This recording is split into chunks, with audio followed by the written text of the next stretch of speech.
Okay, now I want to talk about what if your organization has a gambling manager, but that gambling manager decides to quit or moves away or gets fired or something like that. Well, then there are special provisions for you to be able to replace the gambling manager without having to shut down. The first thing you'll need to do is contact your licensing specialist within 1 business day with a plan for replacement. And that just might be, hey, we've got it. One of our guys says he's interested, so we're going to look into seeing if he can be licensed. And then you would submit a complete gambling manager application and send in the fee within 4 business days. And once you do that, then your new person would get like a temporary gambling manager's license, and within the next 3 months, the new person would have to take the seminar, pass the test, be bonded, and all of those things in order to continue on with the gambling manager's license. So that's how you'd handle that. And maybe some of you are emergency gambling manager replacements right now. Uh, and so hopefully you went through this process and you're good to go. Regarding your organization license term is perpetual. Once you're licensed, then your license goes on forever, provided that you pay your licensing fee every year and that you don't have it revoked or suspended. But you don't have to reapply each time, you just have to pay the fee.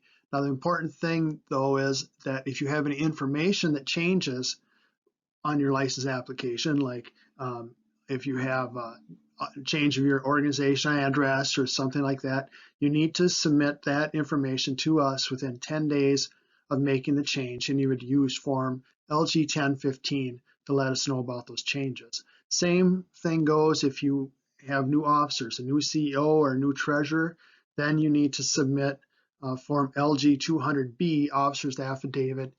And many of you elect new officers every year, so at least once a year you're going to be sending us additional forms to let us know who the new officers are. In addition to your organization license and your gambling manager's license, you'll also have premises permits. And these premises permits allow you to conduct gambling at a certain address. And there's no expiration on these either, but they will renew annually in the same time as your organization license.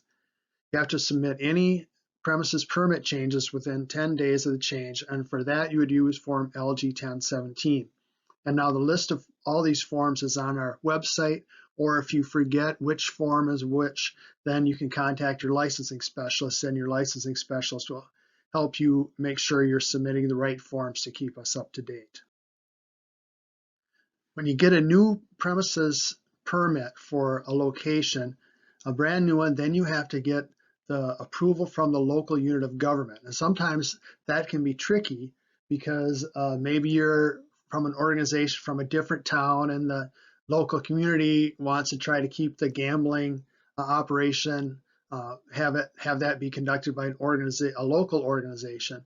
But regardless, you will need to get your permit approved by the local unit of government. If you don't, then the state cannot issue a premises permit for that location. In addition to your premises permits for the sites where you're going to conduct gambling on a regular basis, you can also get what's called an off-site gambling permit to do gambling at a location up to 12 times a year. And there's no fee for that. And this would be like if you wanted to conduct a raffle at your city festival and the drawing is going to be held on Main Street or at the park or something like that, and it's just going to be for 1 day or maybe up to 3 days, then you can get an off-site permit. You don't have to pay any extra, but then we know that you're conducting gambling at that location. At each location where you're renting space, each location where you conduct gambling that you don't own, then you're going to need to have a lease with that location. And the term of the lease is also perpetual. There's no expiration date on it, but it says in there that either party can terminate the lease with 30 days notice. On that lease, we're going to ask you to indicate the forms of gambling that you intend to conduct at that site. So if you're just doing paper pull tabs, or if you're just doing paper pull tabs along with bar bingo, indicate that you'll be doing those forms of gambling. Don't just check them all if you're not going to be doing them all, because we use that for statistical purposes, and when we're doing our site inspections, we want to know what kinds of gambling we're going to be seeing before we get there. Also on the leases, if there's a change to the lease, then we want you to submit that new lease 10 days before the changes are effective. And that would be if you're changing the rent percentage or changing the types of games that you're going to be conducting at the site. Fill out the new lease, send it in within 10 days prior to making those changes. And finally, I want to talk about one other thing. It's called an exempt permit. Now, these exempt permits, this does not apply to your organizations. You're all going to be licensed organizations. But this is for organizations that are in your community that may only conduct gambling on a very limited basis a few times a year. And they can qualify for what's called an exempt permit. And to get an exempt permit, the fee is either $150 or $100, depending on how soon before the event that they send in the application.